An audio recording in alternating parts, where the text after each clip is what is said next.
Assalamualaikum anak-anak, apa kabarnya hari ini? Alhamdulillah. Baiklah anak-anak, sebelum kita memulai materi kita hari ini, alangkah baiknya sebelum kita berdoa terlebih dahulu. Baiklah anak-anak, perkenalkan nama Ibu Andrea Aprilia, NIM 19591014, dosen pengampu Ibu Rosetti Aprilia MPD. Dan di sini Ibu akan membuat video pembelajaran tentang yang pertama yaitu tentang tata tertib atau aturan di rumah. Yang kedua yaitu lambang bunyi vokal dan konsonan. Dan yang ketiga yaitu elemen musik. Baiklah, di sini kita akan memasuki materi yang pertama yaitu tentang tata tertib dan aturan rumah. Perlu anak-anak ketahui tata tertib ini merupakan aturan yang harus ditaati dan dilaksanakan. Tidak terkecuali di rumah, tata tertib ini memiliki fungsi dan manfaat agar hidup lebih tertib, teratur, dan disiplin terhadap peraturan. Melaksanakan tata tertib ini tidak hanya dilakukan di rumah saja, tetapi anak-anak juga dapat melakukan ini di mana saja, seperti di sekolah, lingkungan masyarakat, dan lingkungan lainnya.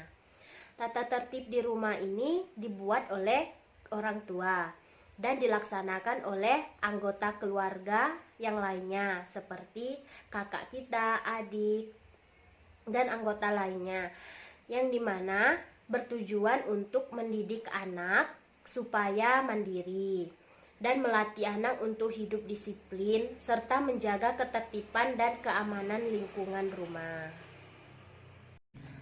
Baiklah anak-anak, apakah anak-anak tahu apa saja contoh dari tata tertib di rumah? Ya, adapun tata tertib di rumah ini dan caranya menerapkan pada anak-anak adalah yang pertama yaitu menjaga kebersihan rumah. Yang dimana aturan ini dapat diajarkan kepada anak-anak yang masih kecil supaya anak-anak terbiasa menjaga dan memelihara kebersihan serta nyaman tinggal di rumah sendiri. Contoh yang kedua yaitu merapikan tempat tidur, yang dimana merapikan tempat tidur dapat melatih anak-anak supaya disiplin akan tanggung jawabnya setelah bangun tidur, serta dapat mengajarkan anak-anak akan pentingnya kerapian kamar bagi kenyamanan anak sendiri. Baiklah, contoh yang ketiga yaitu makan dengan tertib, yang dimana makan dengan tertib ini mengajarkan tata tertib ketika makan kepada anak-anak, seperti mengajarkan aturan makan sendiri dapat membuat anak-anak terbiasa makan secara tertib tanpa memerlukan bantuan orang lain untuk makan. Dan harus anak-anak ingat sebelum makan itu kita harus berdoa. Baiklah, contoh yang keempat yaitu bangun tidur dengan tepat waktu. Yang dimana bangun tidur dengan tepat waktu ini akan membiasakan anak-anak dengan bangun tidur tepat waktu dan dapat membuat anak-anak lebih disiplin terhadap waktu yang digunakan serta dapat menjaga kesehatan fisik dan mental anak. Baiklah anak-anak, adapun contoh yang kelima yaitu membereskan mainan anak-anak setelah bermain. Adapun membereskan mainan setelah bermain ini dapat melatih kedisiplinan, tanggung jawab, dan membuat anak-anak terbiasa dalam menjaga kebersihan rumah. Baiklah, itu contoh dari tata tertib dalam rumah. Baiklah anak-anak, manfaat dari tata tertib di rumah ini memiliki beragam manfaat yang membawa keuntungan apabila diterapkan dalam kehidupan sehari-hari. Manfaat yang pertama yaitu memperkuatkan rasa kebersamaan, yang dimana ketika kehidupan atau kegiatan yang dilakukan di dalam masyarakat diikat oleh peraturan yang sama bagi setiap individu, maka hal tersebut tentu akan menimbulkan rasa kebersamaan yang ada di dalam diri setiap individu. Yang kedua yaitu membuat lingkungan tetap nyaman dan aman, yang dimana lingkungan yang terlalu bebas dan tidak memiliki peraturan yang memikat tentu akan membuat masyarakat menjadi sangat resah. Yang ketiga yaitu mengurangi kecemburuan sosial, yang dimana masyarakat terdiri atas sekumpulan individu yang memiliki tingkat kekayaan dan status yang berbeda satu sama lain. Baiklah, selanjutnya yaitu tujuan dari tata tertib di rumah. Tujuan yang pertama yaitu agar semua individu mampu mengetahui hak, kewajiban, dan tanggung jawabnya. Yang kedua yaitu agar semua individu mengetahui apa saja yang boleh dilakukan dan dilarang untuk melakukan. Yang ketiga yaitu agar lingkungan yang dinaungi oleh individu tersebut menjadi aman dan tentram. Baiklah, selanjutnya kita akan membahaskan materi yang kedua, lambang bunyi vokal dan konsonan, yang dimana huruf vokal ini merupakan bunyi atau ujaran bahasa yang dihasilkan alat bicara jika aliran udara yang keluar dari paru-paru itu tidak mengalami hambatan. Vokal juga disebut huruf hidup atau huruf bunyi.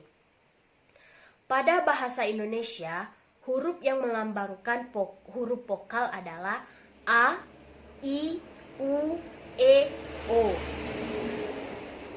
Untuk penulisan huruf E dapat disertai dengan tanda aksen yang membedakan huruf E yang dilafalkan dalam kata ekor dan kata enam. Berikut contohnya.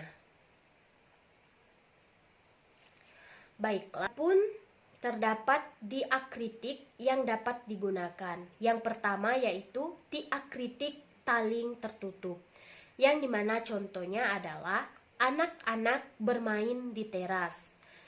Kedelai merupakan bahan pokok kecap. Yang kedua yaitu diakritikan taling terbuka. Contohnya, kami menonton film Seri. Pertahankan militer Indonesia cukup kuat.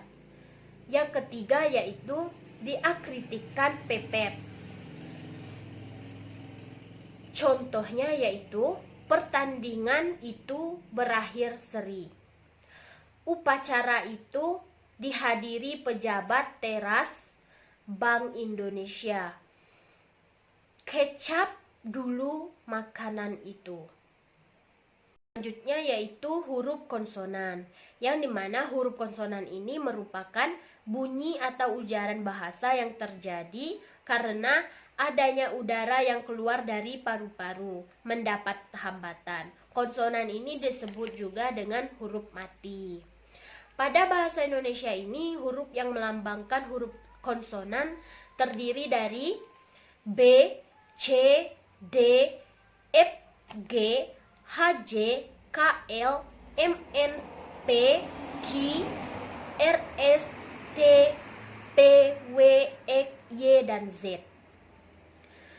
Pada huruf Q dan X sering digunakan untuk nama serta diperlukan ilmu. Pada huruf X ini yang berada di posisi awal diucapkan dengan huruf S. Mengutip dari laman VUEBI, huruf konsonan C, Q, X, dan Y tidak digunakan pada posisi akhir kata dasar bahasa Indonesia. Konsonan Y dapat diletakkan di akhir namun dalam bentuk gabungan huruf konsonan SY, misalnya adalah Arashi. Anak, di sini kita akan membahas materi yang ketiga, yaitu elemen musik. Baiklah, sumber bunyi adalah asal dari mana bunyi tersebut muncul. Sumber bunyi ini dibagi menjadi dua. Yang pertama yaitu bunyi yang dihasilkan tubuh manusia, misalnya dengan siulan, tepukan tangan, dan sebagainya. Sumber bunyi yang kedua yaitu sumber bunyi yang dihasilkan oleh alam, misalnya tetesan air dan kicauan burung. Selanjutnya yaitu unsur-unsur musik. Yang pertama yaitu musik ini memiliki keras lemahnya bunyi. Yang kedua yaitu bunyi yang kita dengar itu bermacam-macam. Dan yang ketiga ada bunyi yang keras dan ada bunyi yang lemah. Misalnya bunyi langkah kaki banyak orang yang akan lebih keras daripada bunyi kaki satu orang. Yang keempat yaitu ritmis, yang dimana ritmis ini adalah rangkaian bunyi yang sama dengan iramanya tetap dan berulang-ulang. Misalnya bunyi detak jam. Yang kelima yaitu bunyi ritmis dari tubuh manusia dihasilkan dari bunyi tepuk tangan, langkah kaki, dan denyut jantung. Yang keenam yaitu melodi. Melodi adalah rangkaian bunyi yang bernada, misalnya nyanyian dan siulan. Yang ketujuh yaitu lagu. Lagu ini adalah rangkaian nada-nada. Baiklah, selanjutnya yaitu keragaman unsur musik. Yang pertama yaitu pola irama sederhana, yang dimana irama ini adalah rangkaian bunyi yang teratur. Irama ini memiliki pola ritme tertentu, misalnya seperti bunyi tepuk tangan yang bervariasi. Yang kedua yaitu berekspresi dengan bernyanyi, yang dimana ekspresi ini adalah ungkapan perasaan. Kita dapat mengungkapkan perasaan dengan bernyanyi. Cita-cita dan impian dapat diungkapkan dengan bernyanyi. Selanjutnya itu alat musik sederhana, yang dimana alat musik sederhana ini ada dua macam. Yang pertama alat musik melodis dan alat musik ritmis. Yang pertama yaitu alat musik melodis, yang dimana alat musik melodis ini mempunyai tinggi rendahnya nada. Contohnya seperti alat musik pianika, gitar, dan seluring. Selanjutnya yaitu alat musik ritmis. Alat musik ritmis ini tidak bernada, yang contohnya seperti ketipung, rabana, dan gendang. Baiklah, itulah penjelasan saya tentang materi. Yang pertama yaitu tata tertib atau peraturan rumah, dan yang kedua yaitu lambang bunyi vokal dan konsonan, dan yang ketiga elemen musik. Baiklah, jika ada kesalahan dan kekurangan dalam penjelasan dan pembuatan video ini, saya mohon maaf dan saya akhiri. Wabillahi taufiq walhidayah. Wassalamualaikum warahmatullahi wabarakatuh.